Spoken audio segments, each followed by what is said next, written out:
Sorry, this is. If you want me to share my screen, I can do that. Hold on, you might need to, and my computer is being really funky right now.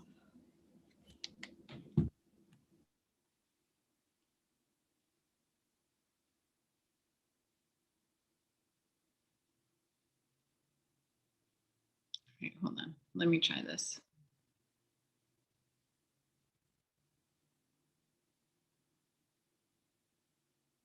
All right, you can see my screen?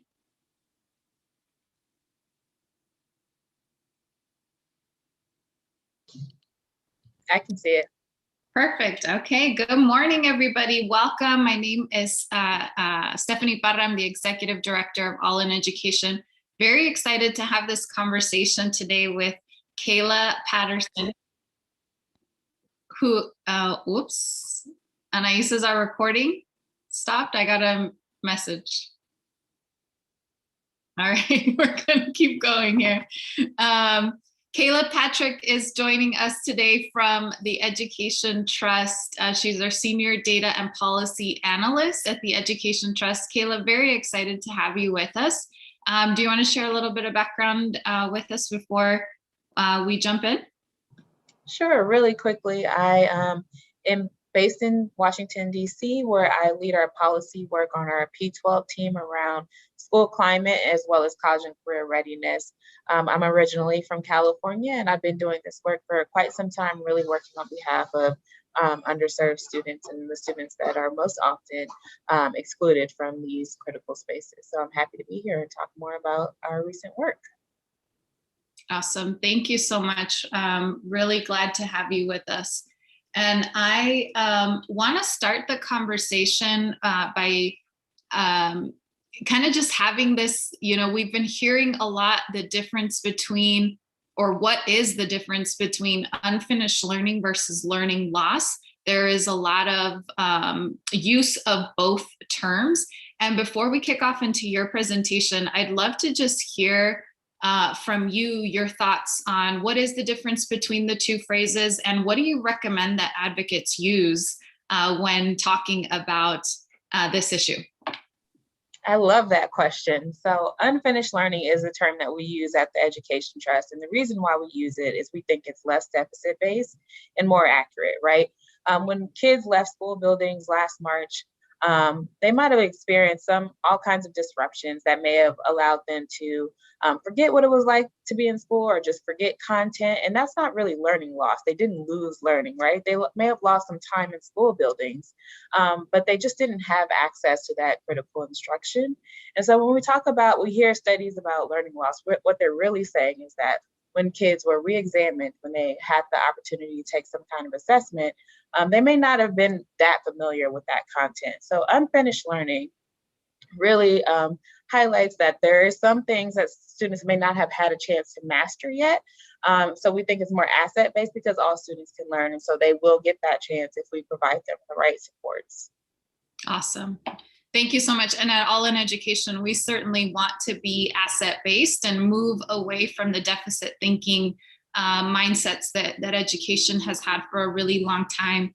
I'm going to go ahead and stop sharing my screen. I know you have a presentation for us, so would love for you to share yours, and then we'll go from there.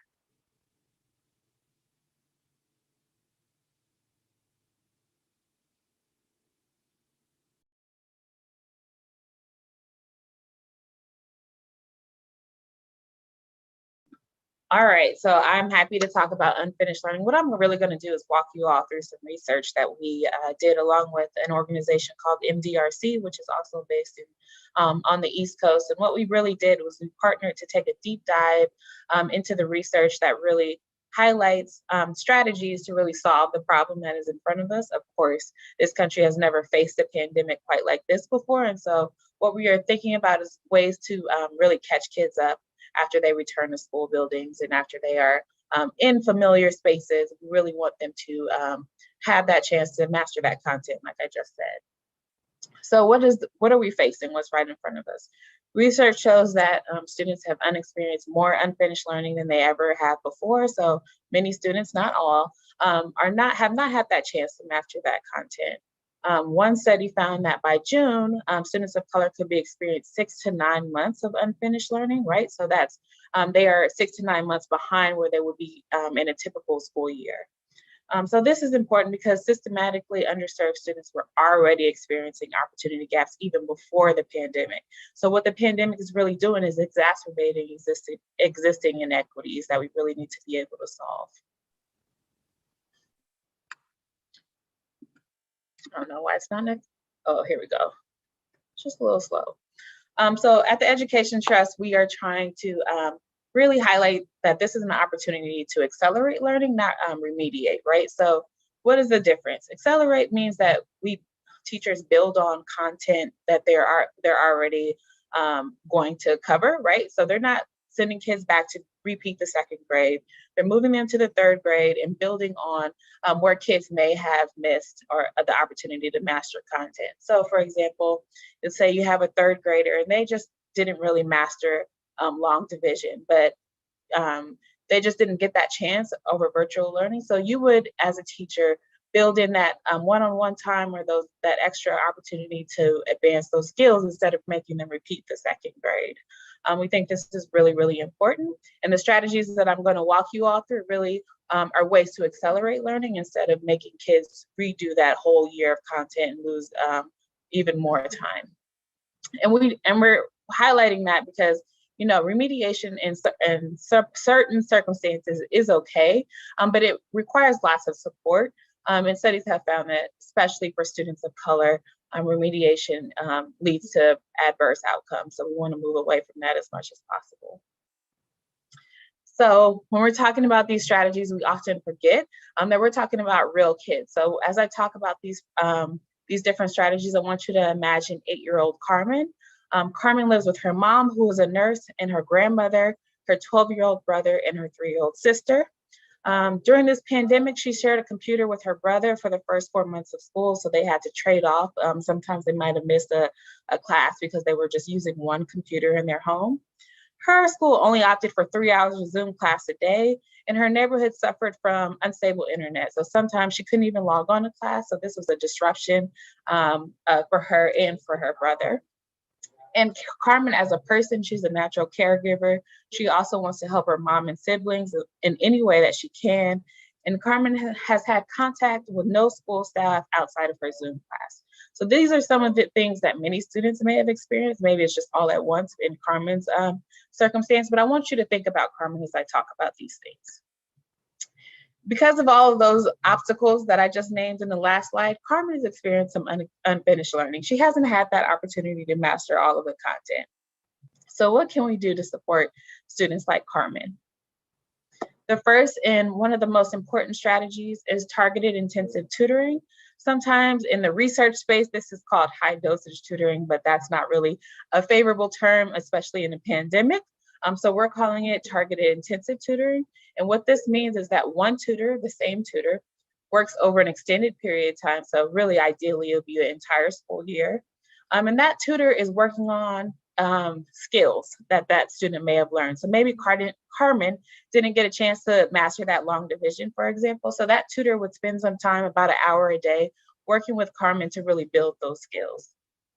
The key equity considerations for targeted intensive tutoring is that the tutor must be well trained. They need that professional development, not only around academic skills, but working with students who have experienced stress and trauma, maybe like Carmen, who have had that disruption. They need lots of professional development ongoing. So before they even start tutoring, while they're tutoring, in that observation period, so that they can readjust if need be.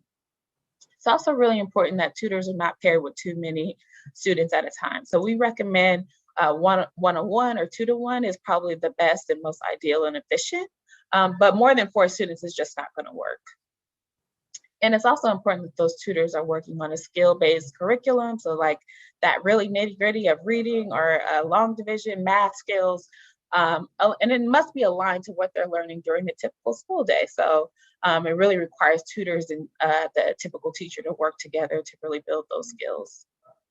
And then we also recommend that, that I just seen you come off mute, just one more thing. And then we also recommend that students get an assessment or a diagnostic so we really can see where they need that additional support.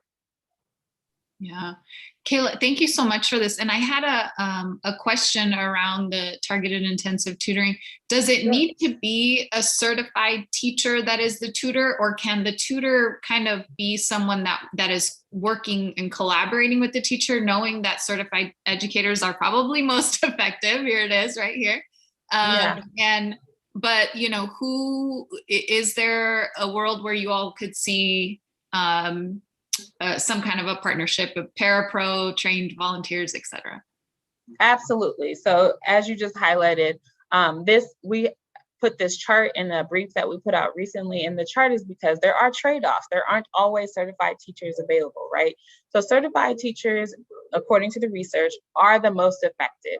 They already have the skills to really get into tutoring. They've been trained, and so we're building on what they already know with that training. So they're the most effective. But some schools and districts won't have access to enough certified teachers to really offer intensive tutoring. So in those cases, the next best thing would be paraprofessionals, trained volunteers, and peers sometimes work, but the peers are less equipped to really get into that skill building curriculum. So we really recommend the certified teachers or paraprofessionals whenever possible.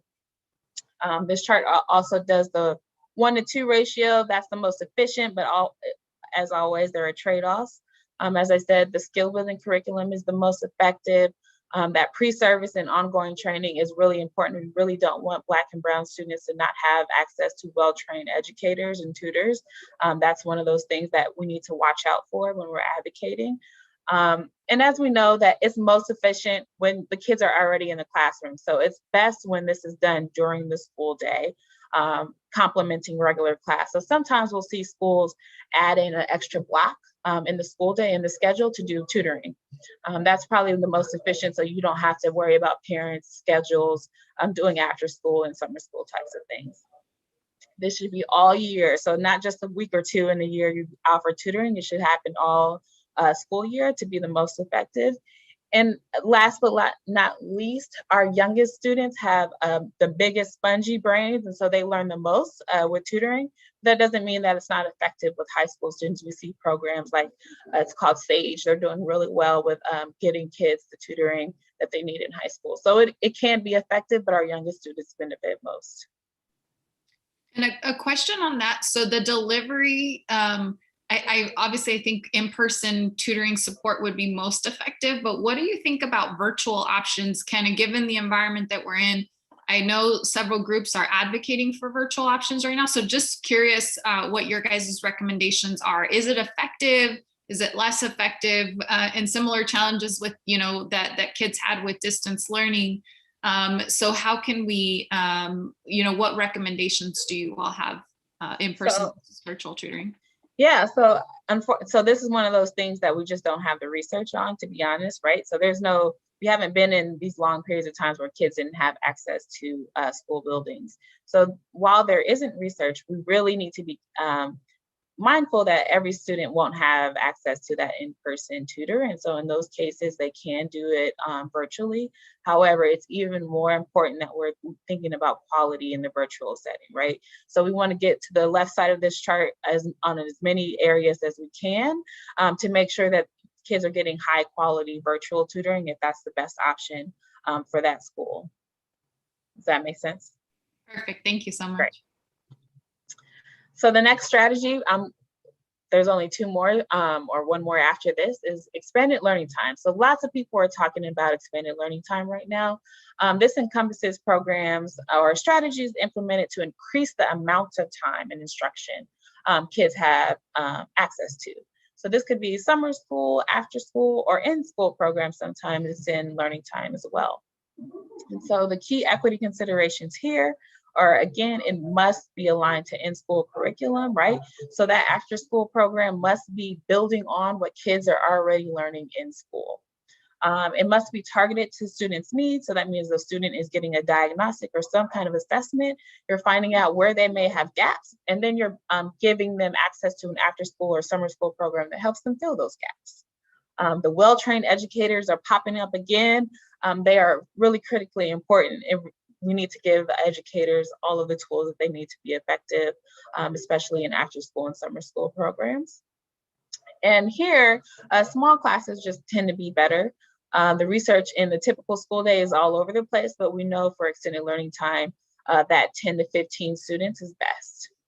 And the most important thing I'll say about expanded learning time is we need to make sure that the regular traditional school day is used really well. We can't just add more bad time on the school and expect kids to learn, right? We need to make sure we're using the traditional school day really well, and then expanding that time by adding on really well used after school, summer school, or double blocking programs. So here, much like the last chart I showed you, there's some common themes here, right? So the curriculum must be aligned. We need to make sure that the educators are getting professional development. During the school year is more effective. Like I said, scheduling, sometimes it's really hard to get students back into school buildings in the summer. Lots of kids really appreciate that summer break. I know that some of us adults would probably like a summer break ourselves. And so it's much easier to add that block of time during the school year when kids are already connected to school buildings. Mandatory is always more effective, although I know that that's a tough one too. With the ELT programs, there is a lot of attendance issues, making sure that kids get back into buildings. So when it's mandatory, it's more effective. There is such thing as too much school time, right? So we don't want to overload kids, but we want to help them to catch up. And so the sweet spot is between 45 to 100 additional hours a year. And like I said, less than 15 students, 10 to 15 is pretty good.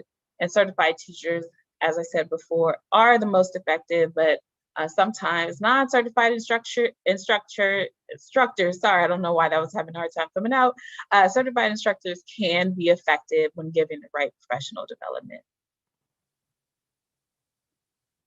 I'm going to talk about a cautionary tale. So not too long ago, Florida had a law which required double blocks of reading, which is an expanded learning time tool. And the study of the extra hour of reading found relatively small increase in outcomes in some places.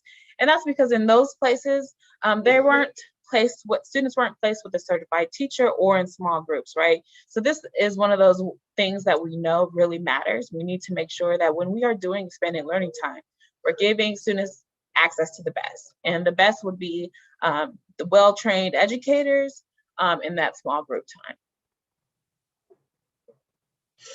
And this is the final strategy I'm going to talk about. It's often missing from this conversation, but it's really, really critical that we are rebuilding and sometimes building from scratch strong relationships with our students, strong relationships and connections to caring educators who will teach and work with students are really critical now. Kids have been disconnected from school buildings. Kids like Carmen, who hasn't had any connection with anyone at school for the last year, really need to rebuild those connections so they feel welcome and included back in school, and so they really want to learn. So these strong relationships are critically important, and the research tells us that that is true too. So what we are looking at is developmental relationships. These are just key characteristics that the research shows is really important to improve motivation and kids' willingness and their want to be in school. But these are just basic things that we should just treat people with, right? We should express care, challenge growth, provide support, share power, and expand possibilities with our students anyway. But that's even more important now that kids have been disconnected from really caring adults, right? It's really more important that we focus on these things and integrate it in tutoring or expanding learning time opportunities. So the research shows, you have a question before I go through this? No, go ahead and finish and I'll jump in. Okay. The research shows another common theme. Those certified teachers and other staff are the most effective in building relationships because they can integrate that into their classroom, right? So if you are a teacher and you know that you have a student like Carmen who really is interested in computer science, for example, you would integrate those opportunities to really do some coding or something like that into your classroom, and that will help you to build a connection with Carmen. The individual or small groups are really important for building relationships. You can get to know Carmen, right? If you're in a small group and you have 3 to 5 students working together on a project, that is a key relationship building tool. Social activity around a student's goal really helps students and teachers to connect. You can do that inside the classroom or in after school or summer school programs. And that pre-service and ongoing training is critically important for relationship building too, because that's not always included in teacher training programs, right? And so sometimes teachers aren't just given the tools to really build relationships with students. The way that our education system is set up is really not focused on this, but it really is critically important that students and teachers feel connected to each other and to schools. So I think that's it. Awesome. Thank you so much for this overview. And before I jump ahead, I'm going to go ahead and share my screen again. We do have some questions for you that we prepared ahead of the conversation. So I will jump into that in just a second. So our first question here is, how can community members support efforts to solve unfinished learning? What recommendations do you have for us in the community? So one of the really great things about the recent federal legislation is that it requires states to get meaningful input from community members on district and school plans to solve unfinished learning, right? So there's a key opportunity, especially right now, for parents and community members to weigh in on what schools and districts are planning to do with those funds. And so you can start small with the school that your kid goes to or your community school and ask them what their plan is. See if their plan is on that left side of that chart. I can drop the link of the most effective strategies, right? So if they're planning to do tutoring, are they doing tutoring with groups of students less than 4? Are they placing a certified teacher? Do the teachers get extra training? Those kind of questions really can help guide school leaders to make better decisions. You can also go to your local school board meeting, write emails, letters, there's all types of ways we can get engaged, especially in this moment. We're in a critical moment where they're looking for feedback and have to be responsive to our feedback. Awesome. Thank you so much. And for folks watching, do you mind sharing your PowerPoint, PDF of your PowerPoints as a resource for folks in our community? Sure. Yeah, awesome. Sure. We'll make sure that we send that out. And it kind of in this, to the point you just made, but what can schools do, schools and systems do to help families provide better support at home? Knowing that, I think it's critical. We know family engagement is absolutely critical to educational attainment. So any recommendations on what schools and systems can do to help families? Yeah, it's really important for schools and systems to be transparent, right? So they need to offer up that information about what their plan is, and also give regular feedback to parents, especially, right? So you should do that diagnostic or assessment with their student and let them know where are those gaps that they may be experiencing unfinished learning over the past year and a half, right? And what they plan to do to fill those gaps, whether that be give that student access to tutoring, whether recommend after school, whatever it is, they really need to have that open communication regularly with parents so that they can stay in the loop and really support efforts to build on those strategies at home. Awesome. Thank you so much, Kayla. And our next question, will students continuing virtual learning be more susceptible to fall further behind in the future? I think you kind of hinted to this in your presentation, but would love to hear your additional thoughts. Yeah, I think it's critically important that we remember that some kids may be doing just fine with virtual learning, right? So some kids may be really receptive to learning in their own home, but some kids may not. They may need that in-person learning, and they may need that opportunity to be with other students, and they may be falling behind because they haven't had that consistent and regular high quality instruction. And so there are two groups of students, and it's really important that we acknowledge that they both exist, right? But without making sure that our kids are getting high quality instruction virtually, they may be very susceptible to falling further behind, especially those kids who struggled with virtual learning in the first place, right? Some kids just need that in-person instruction. They need that personal time with a tutor or an individual. They may need extra support, especially our younger kids who struggle with virtual learning. So I would definitely say some of our youngest learners may be susceptible to falling even further behind, especially because the gaps existed before the pandemic. And so what we're recommending is that we get kids back into school buildings safely when possible, so that they can have that high quality instruction. But when not possible, they really need high quality virtual instruction, and we need to make sure that we're giving them the best of the best. Awesome. Thank you so much. What are the long-term repercussions of unfinished learning? Yeah, this is a great question. I've heard folks say, hey, this is a lost generation, throw our hands up, right?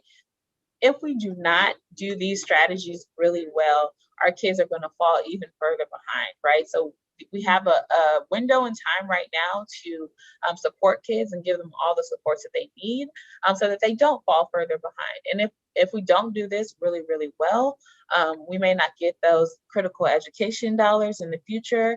There's been large investments to catch kids up. So this is our time to really make sure that we're doing it effectively. Our kids may fall even further behind. And we know that when kids fall behind and they feel like they're lost in classroom, they often disconnect and leave school altogether. So we don't want them to do that either.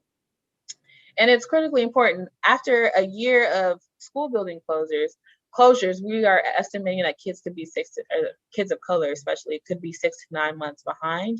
That can just build for the next year, right? Unless we are doing these targeted, effective, research-based solutions, our kids could fall even further behind, and that will leave us with an even bigger problem than we are in right now. Yeah, thank you so much, Kayla. It is so important that we do this right, and that we invest in the right strategies. And so to that point there, as we are advocating, what are the most effective strategies to address the impact of unfinished learning? And at the state level and at the local level, what should our state be prioritizing and investing in? And then what should our local governing boards and superintendents prioritize and invest in? What would you recommend for leaders in Arizona? Yeah, I think the research around tutoring is the strongest, right? We know that tutoring is the most effective way to catch kids up after long disruptions. And so where possible, we should be putting all of our investments and our time and energy to making sure that kids have access to a tutor. So especially our kids who are falling behind, right? So finding out who those kids are, finding out where they may have experienced those gaps, and then giving them a tutor and access to a high quality, well-trained tutor will be best for them. And so that's probably the most effective strategy. But it's also important to know that you can do tutoring after school or summer school too, right? So you can blend these strategies together to really make sure that we're doing them effectively, right? So if you don't have time in your schedule to add on a block of tutoring during the typical school day, you can do that tutoring after school, or you can do it during summer school. It's really important to know that we can think creatively about how to do these strategies really well. I would say that states should prioritize giving districts guidance around how to do that effective tutoring, or how to do that effective expanded learning time, right? We're all flying the plane as it's going here, and our districts need support to make sure that they're doing it to the best of their ability, and also serving our most underserved students really well, right? Making sure that kids who are already behind, especially our students with disabilities, students of color, all of the students who are typically underserved, get access to extra support so that they can catch up and be on grade level. And so it's really important that states are offering districts that support, that extra support that they need, because they're dealing with a lot. And we do need to be sympathetic to that schools and districts are trying, in many cases, are just trying to get kids back into school buildings safely. And so they are dealing with a lot, and they need support from states to really do that well. And states have lots of money to, because of the federal government, to really support that, right? So states should also offer technical assistance. Sometimes a district leader may need to get on the phone and say, hey, I don't know how to implement this high quality tutoring program, or I don't know where to find high quality tutors. States can really help them to do that. Mm-hmm. And for the local governments, superintendents, they should really prioritize making sure that the most underserved schools, the lowest resource schools in their district, have access to that high quality support, right? So that they have enough teachers, educators. I didn't mention this before, but the educators should be racially reflective of the students that they teach, right? And it's really up to district leaders at the top to really make sure that they are supporting schools and getting those educators, making sure that kids can relate and the teachers can relate to the students. It helps to build that developmental relationship that we talked about. And so they have a critical opportunity here to make sure that they are getting high quality educators and they're providing them with the right professional development. Awesome. Thank you so much, Kayla. I am so grateful for your time. To the folks watching either on the webinar or on YouTube, thank you for joining us. Really want to encourage all of you to take our pledge to be all in for equity, allineducation.org/partners. We're looking for our community to really stand tall. All of the issues that Kayla brought up, making sure that we have a talented and a diverse quality teaching workforce across the state is absolutely critical to make sure that our students in our underserved high needs areas have access to a high quality educator. Those are just some of the reasons why we're all in for equity at All in Education. So please join us and take the pledge if you haven't done so already. You can also follow us on social media. If you have any questions about this presentation, feel free to send us an email, our website, allineducation.org. Kayla, I'm so grateful for your time. Thank you so much for joining us. It was a pleasure to have this conversation, very informative, and will certainly help us here in Arizona advocate for high quality resources for all students. So thank you so much. Thanks for having me. Have a great day, everybody.